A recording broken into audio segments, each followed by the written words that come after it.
So for those of you who don't know me, I'm Phil, and when I was 15 I got hit on the head and it caused epilepsy within an hour. I struggled for a long time, and now I've been really lucky. I've been medically controlled for over 40 years. And I decided 10 years ago that it was time to see if I could do something to help the community of people with epilepsy. As you all know, I decided to establish Sail for Epilepsy with the goal, two goals. One, not enough people know about epilepsy. They don't understand what it is. If you find someone having a seizure, what should you do? The stigma can be terrible. One of our major goals is let's educate people so that they understand those of us with epilepsy are just normal people. We may have a connection in the brain that's not working properly, just like somebody else has some cells in their kidney that don't work properly.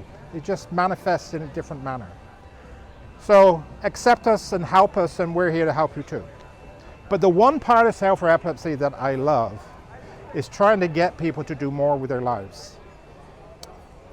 A month after I had my head injury, I'm English, we play cricket, and I had a 2-inch diameter piece of skull missing in my forehead.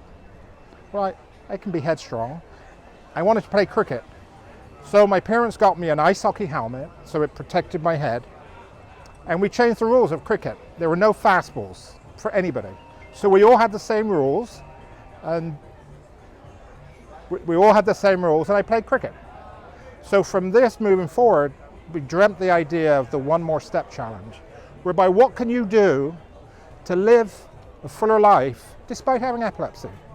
And you know, the range of the epilepsy is broad. There are some people who struggle every day. There's other people like myself who are very lucky, I'm medically controlled. So we promoted the One More Step Challenge with the idea of living fuller life. Or if you're a parent with a child with epilepsy, undo the bubble wrap, let them do more. So the One More Step Challenge has been a really huge success. When you accept the challenge, you become a virtual shipmate. We now have virtual shipmates in 17 countries. We have people from over 70 countries have connected with us. And for some reason, this thing's taking off. There's a lot of excitement about it.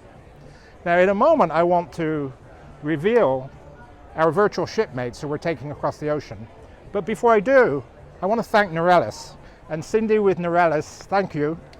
Without Norellis, all Norellis has asked us to do is to do good, nothing else. And they really want us to go and help people, inspire people, and educate. And Cindy, thank you, and thank everyone back in San Diego. We really appreciate your support. Now, Virtual Shipmates, we have 313 when we made the banners, but I have to tell you, in the last 3 weeks, the numbers have skyrocketed. And what I want to do is I want to ask Teresa and Jennifer, who are virtual shipmates, to unveil the virtual shipmates who we're going to take around the world with us. So Teresa, if you would come along, and if you can fold this back,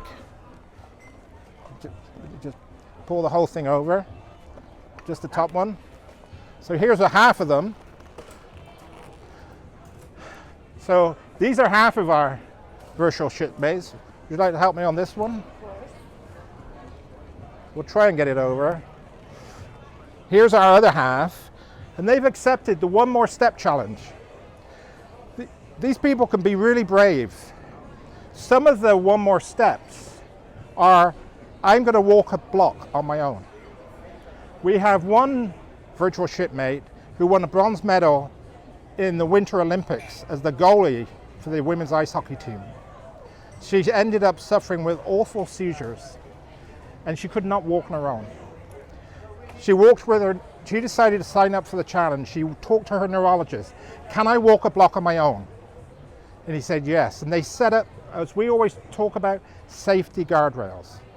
So her partner was across the other side of the street, and she walked a block on her own. 6 months later, she phoned me. She said, Phil, I walked 8 miles. Now, other virtual shipmates, there's a young girl who has a walker frame. She can't walk. And she wrote to me and said, I am going to walk without my frame. And I have to tell you,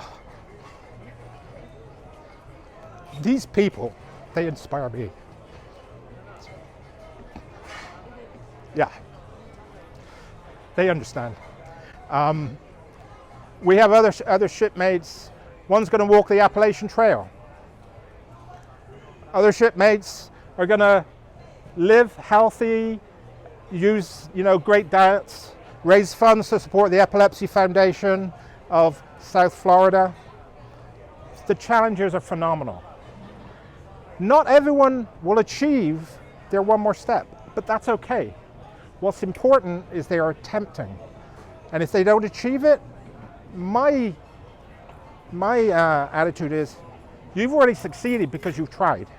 And all you need to do is now recalibrate and now try another challenge. And so anyway, if you didn't get the idea, I love these people. These people inspire me. And when we get back from here, these banners will be going up on the boat, and we will be taking them starting at 11 a.m. on Sunday across the Atlantic to the Azores, onto Portugal, Spain, Morocco. And when we're in these cities, we are going to be hosting events with local people. And all of you, Sail for Epilepsy on every social media channel, even the ones I don't understand, follow along.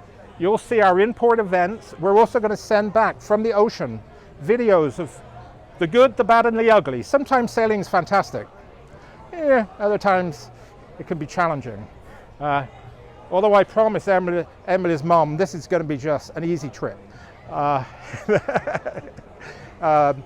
Anyway, follow along. We're going to have lots of videos, the stories, and we're also going to be sharing stories of our virtual shipmates. Our most recent engagement with virtual shipmates, the Philippines, Pakistan, Brazil, Morocco, Spain, Portugal, and of course, so many in the United States. And again, Cindy and Teresa, thank you. And thank you all for joining me. And take a moment to look at these people's names. They're special people. Thank you.